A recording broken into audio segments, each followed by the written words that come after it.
সাহাবা একজন এসে আমার নবীকে বলছেন, ইন্নী হালাকতু ইয়া রাসূলুল্লাহ।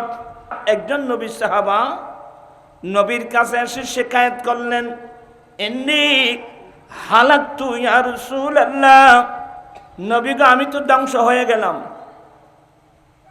ক্বালা ওয়া বিমা, তা আমার নবী বললেন তুমি কি করছো, তুমি কেন ধ্বংস?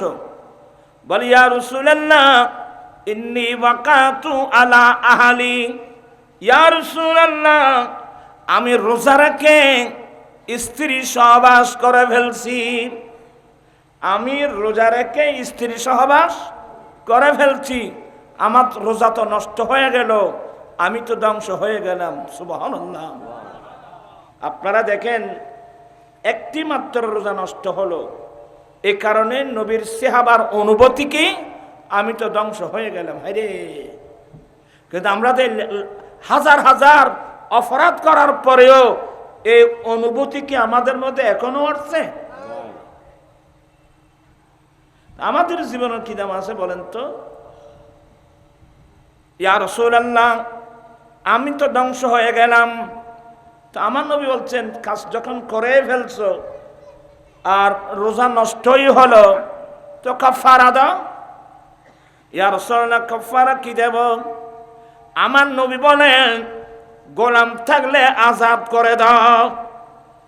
তোমার কাছে যদি কোনো কি থাকে, গোলাম থাকে, বলো আমি গরিব মানুষ, আমার গোলাম কোত্থেকে থাকবে?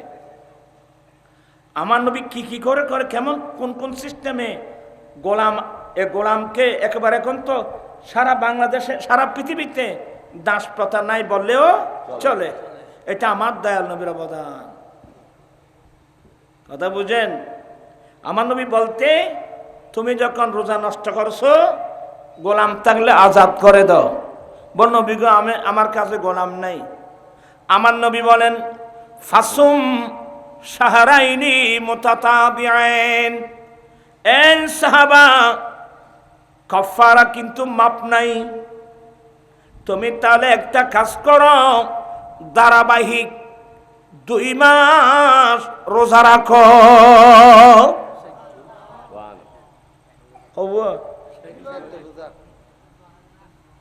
60 হইলে আসার খাইবে 2 মাস। এটা বন মাস 29 আছে, হুজুর অল কথা কইতে কইবে কয় মাস?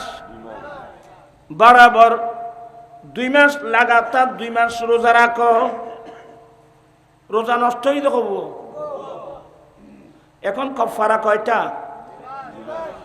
তারপরও ধারাবাহিক।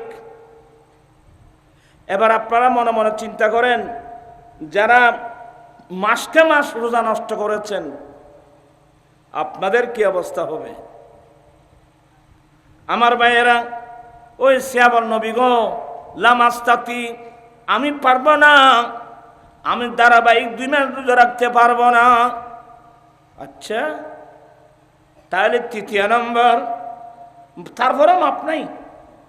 3 নম্বর ফাতিম সিত্তিনা মিসকিনা।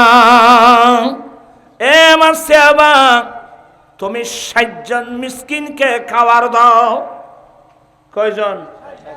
ওই মিসকিনের হলে 60 জন কই, কিন্তু রোজার কথা কই তো কমে 2 মাস। হিসেবে বেশ কম আছে। তুমি 60 জন মিসকিনকে খাবার দাও। বল নবী গো আমি গরিব মানুষ, আমি কোত্থেকে খাওয়াবো?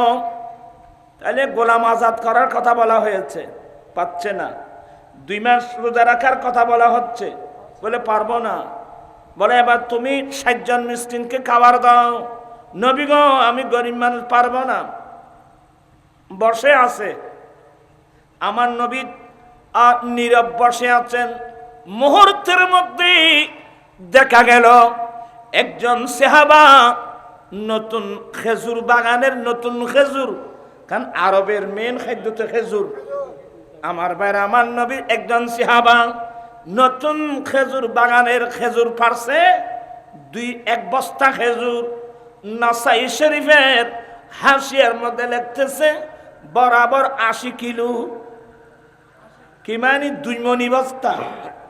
কারণ সাহাবা একরামের একটা অভ্যাস ছিল, নতুন খেজুর থাকলে প্রথমটা 1 বস্তা খেজুর আমার নবীর জন্য নিয়ে যেতেন। এবার আরাদের ফাতিহা হয় যে রে তোমার মতম সাপ্তারা ফাতিহা নাই বলে হয় যে কি মানে, আর আমার খেজুর বাগানের প্রথম খেজুর আমার নবী খেয়ে ওপেনিং করুক, আল্লাহ যেন বরকত দান করেন। হ্যাঁ আমার ভাইয়েরা 1 বস্তা খেজুর নিয়ে আসছেন। নবী গো, আমার নতুন খেজুর বাগানের খেজুর। আমার নবী গ্রহণ করলেন, কবুল করলেন। মুহূর্তের মধ্যে আমার দয়াল নবী বলেন, ওই সায়ালটা কোথায়? কয়লা হা আনা। নবী গো, সে হতভাগা মানুষ আমি। আমার নবী বলেন, সাহাবা একটা কাজ করো, তোমার রোজার কাফারা তো দিতে হবে। তুমি যত বড় গরিব হও, রোজা কিন্তু মাপ নাই। তোমার কাফারা দেওয়ার যখন কিছু নাই, আমার একজন সাহাবা 1 বস্তা খেজুর আনছেন, আমি এই খেজুরগুলো তোমাকে দিয়ে দিলাম। তুমি মদিনা শরীফের গলি গলি হেঁটে হেঁটে গরিব মিসকিন কাঙ্গাল মানুষকে দান করে তুমি তোমার রোজার কাফারা আদায় করো। এ দয়াবান রসুল, হায় হায় হায়। তো সাহাবা কি কই হইতে রানি, ইয়া রাসূলুল্লাহ, ইয়া হাবিবাল্লাহ, নবী গো, মদিনার জমিনে আমার চেয়ে বড় মিসকিন আর কেউ নাই। দেখনে চলছা এ সাহাবার কথা শুনে ফাদাহাকান নবী সাল্লাল্লাহু আলাইহি ওয়াসাল্লাম হাত্তা বাদাত আনিয়াবহু। ওই সাহাবার কথা শুনে আমার নবী হাসছেন, আওয়াজ ছাড়া এমন হাসছেন, আমার নবীর সামনের আনিয়াব দন্দান স্পষ্ট দেখা গেল। আমার নবী হাসছেন, হাসার পরে আওয়াজ ছাড়া হাসা, পরে ইঙ্গিত দিলেন, বুঝছি তো, নাও নিয়ে যাও, তোমার পরিবার নিয়ে খাও। এই হাদিসের ব্যাখ্যা লিখতেছেন, পৃথিবীর কোন মুহাদ্দিস, পৃথিবীর কোন মুফতি, কোন মুফাসসির এই ফতোয়া দিতে পারবে না নিজের কাফারা নিজে খেতে পারবে। এই ফতোয়া দেবার ক্ষমতা কারো নাই। কিন্তু ওই সাহাবা নিজে জানে আমার নবীর কাছে এই ক্ষমতা আছে। নবী বলেন, বুঝতে পারছি, নাও নিয়ে যাও, তোমার পরিবার নিয়ে খাও। সুবহানাল্লাহ। ক্ষতি কি নেক্সটিয়ার নবীর দিয়ে খুদায় আয় একান আয়। তোর সমস্যা আসলে বয়সের চাপ, কাজের চাপ, আর তোমার আরো বয় তার তো বহুত কষ্টই। এগুলো ক্লাস লাগবে, ইনকো ক্লাস করে দেয়। আমার ভাইয়েরা, ওরা লড়াছড়া করতে লাগবেন ফল্লা। আল্লাহুম্মা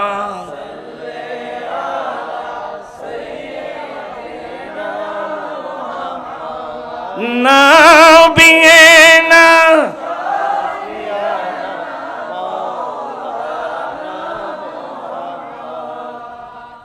মুসলিম শরীফে কিতাবুন নিকাহ, বড় ছেলেকে দুধ পান করার একটা চ্যাপ্টার আছে। ফুয়া ডহরে গিয়ে জোয়ানে গিয়ে দেরি জোয়ান ফুয়ারে দুধ খাবানোর উপর চ্যাপ্টার আছে। আপনার রং বুঝবেন না। হযরত সাইয়েদনা আবু হুযাফা রাদিয়াল্লাহু তাআলা আনহুর ঘরে একজন হযরত সালেম রাদিয়াল্লাহু তাআলা আনহু যাতায়াত করতেন। ছোটবেলা থেকে যাতায়াত করতেন। আবু হুযাফার স্ত্রীর কাছে এই হযরত সালেম রাদিয়াল্লাহু তাআলা আনহু যাতায়াত করতেন। এই ছেলেটা ইয়ং যুবক। এই জিনিসটা হযরত আবু হুযাফা রাদিয়াল্লাহু তাআলা খারাপ লাগলো। খারাপ লাগার কথা তো, যোগ্য সন্তান হওয়া আর বউর কাছে আবদান করে যে খারাপ লাইফের কথা না রবা। তখন আবু হুজাফার স্ত্রী আমার নবীর কাছে গিয়ে নালিশ দিলেন, ইয়া রাসূলুল্লাহ, ইয়া হাবিবাল্লাহ, সালেম রাদিয়াল্লাহু তাআলা আনহু এক যুবক ছোটবেলা থেকে আমার কাছে আবদান করে, আমার কাছে আসা যাওয়া করে, এটা কিন্তু আবু হুজাফা ভালো চোখে দেখতেছে না। এটা আবু হুজাফা ভালো চোখে দেখতেছে না। সালেম রাদিয়াল্লাহু তাআলা আনহু আমার কাছে আসা যাওয়া করে, এটা খারাপ চোখে দেখতেছে। তো নবী কি বলছেন জানেন? সাবধান, কোনো খারাপ ধারণা করবে না। আমার নবী বলেন, তুমি একটা কাজ করো, ওই সালেমকে একটু দুধ খাওয়াই দাও। সুবহানাল্লাহ বলবেন না? সালেমকে কি খাওয়াই দাও? ঠিক জোয়ান ফুয়ারে দুধ খাওয়াই তো। এই ফতোয়া পৃথিবীর কোনো আলেমে দিতে পারবে না? কোনো মুফতি দিতে পারবে? কোনো আলেমে দিতে পারবে? আমার নবী বলেন, এ আবু হুজাফার স্ত্রী, তুমি সালেমকে দুধ খাওয়াই দাও। ওনার নবীর কথা মোতাবেক সালেম যখন আসলো, দুধ পান করাই দিল। এখন কি হয়ে গেল? আবু হুজাফার স্ত্রী সালেমের দুদুমা হয়ে গেল। কি মানে এখন আর কোনো সন্দেহ করতে পারবে না। নারে তাকবীর, নারে রিসালাত, নারে গাউসিয়া, উলামায়ে আহলে সুন্নাহ। এক মুলুগজু কোন বই বই ফেসবুকত বই বই, না কোরআন জানে, না হাদিস জানে, না ফিকহ জানে।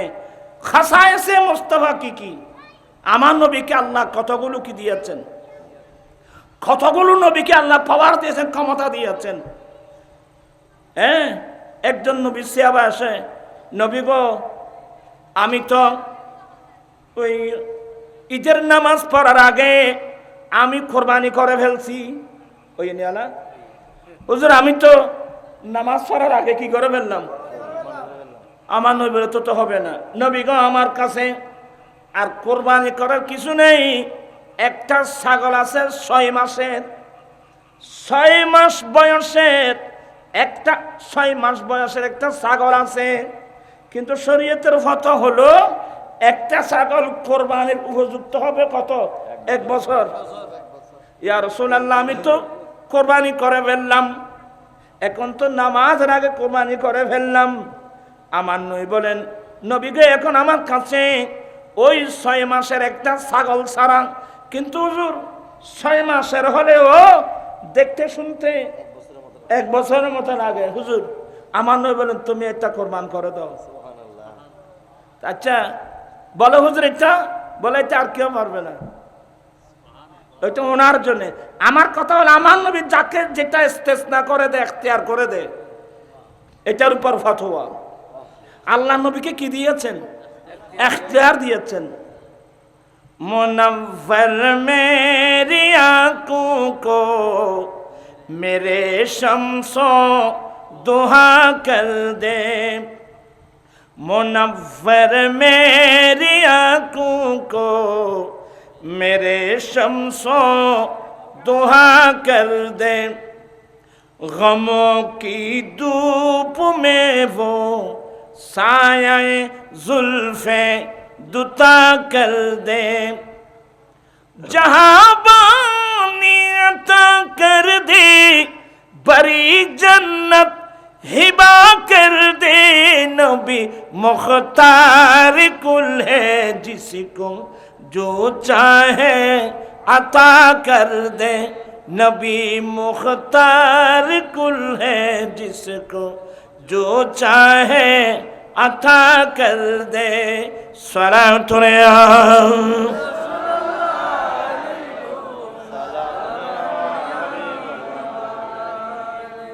কষ্ট হচ্ছে তোমার? ও মুসা হাসান দাদা খড়াইবে না, বস এখানে এক জায়গা দাইম তো ওরা ওই গেল তো এবে গর কিছুক্ষণ। আল্লাহ পাক এই মাহফিলকে কবুল করো। না না, জির মাদাসা জিরিত হয়ে বেড়ে আল্লাহুম্মা সাল্লি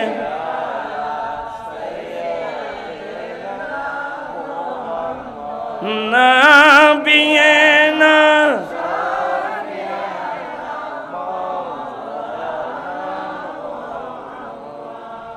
আসলে এভাবে বলতে গেলে অনেক কথা বাবু। আল্লাহ আমার নবীকে অনেক এখতিয়ার দিয়েছেন। আজকে নবীর এখতিয়ার নিয়ে অনেক কথাবার্তা বলতেছে যে শরীয়তের বিষয়ে নবীর কাছে কোনো কি নেই। আমি এখন আপনাদেরকে স্পষ্ট ভাষায় বলছি, আল্লামা আব্দুল ওয়াহাব শাহরানী অনেক বড় আল্লাহর ওলি, বড় জবরদস্ত মুহাদ্দিস, মুফতি, শাফি মাযহাবের। উনি বলছেন যে আল্লাহর আহকাম দুই প্রকার। তোমরা তো এখন দুদিল্যমান অবস্থা আয় দায়িত্ব। আল্লাহর আহকাম কয় প্রকার? দুই প্রকার। আহকামে তাকবিনী, আহকামে তাশরীঈ। কি মানে দুর্বুঝতে না তোমরা? যে আহকামের উপর আল্লাহ কোরআন নাযিল করেছেন এটাকে বলা হয় আহকামে তাকবিনী।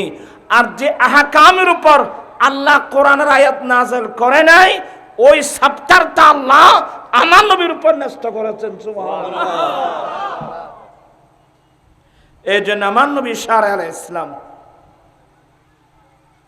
তো আসলে আমি এই কথাগুলো এই জন্য বের করেছিলাম, আল্লাহ এবং আল্লাহর রসুল যদি কোনো একটা ফয়সালা করে এটাকে অস্বীকার করার, ডিনাই করার কোনো মুসলমান নারী পুরুষের কোনো কি নেই, ক্ষমতা নেই। প্রাণ পিছনে বেরা সবাই মোহব্বতের লোক। আমরা যে কোরআন সুন্নাহ বাদ দিয়ে আজকে যা ইচ্ছা তাই করতেছি, এগুলোর জবাব কে দেবে আমাকে বলেন তো?